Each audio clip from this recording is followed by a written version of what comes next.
Hi மக்களே, இப்போ நான் இருக்கிறது சென்னையின் ஜிஎஸ்டி ரோடு இப்படி தாண்டி இருக்கிறோம். இந்த இடத்துல இடம் வாங்கலாம் ராஜா மாதிரி இருக்கிறாங்க. நீங்களும் ராஜா மாதிரி ஒரு மிகப்பெரிய சுதந்திரம் ஆகணுமா? இதே ஆன் ரோட்ல ஜஸ்ட் ஒரு 2 கிலோமீட்டர் போனோம்னாக்கா நம்ம சைட்டுங்க.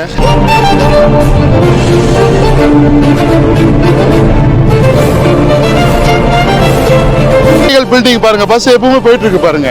தாம்பரம் பஸ் போற ரூட் பாருங்க, Kilambakkam bus, Madhavaram CMBT, SETC, Chengalpattu on road project. Market விலையிலிருந்து 40% கண்டிப்பாக விலை கம்மியாக கொண்டு வந்துருக்கிறேன். எப்பவுமே விலை கம்மியாக தான் கொண்டு வந்திருப்பேன். நான் சொல்றதெல்லாம் உண்மை. கேட்டீங்கன்னா நிச்சயமா நீங்க ஆமா உண்மைப்பீங்க. திரும்பவும் சொல்றேன், இது இன்வெஸ்ட்மெண்ட்டுக்கு இருந்தாலும் சரி, இல்ல வாங்கி போட்டு நல்லா உடனே வீடு கட்டி நிறைய வீடு விற்கணும் சரி, இங்கே வித்துரும். நிறைய பேர் பில்டர் தேடுறீங்க. சின்ன சின்ன பிளாட் நிறைய இருக்கு. 720 ஸ்கொயர் ஃபீட்லாம் இருக்குது. விலை 1500 ரூபாய்க்கு அடிச்சு சொல்லுவேன். இந்த ஏரியாவில் யாருமே விற்க முடியாது, கொடுக்க முடியாத ரேட்டுக்கு ஆன் ரோட் ப்ராஜெக்ட்.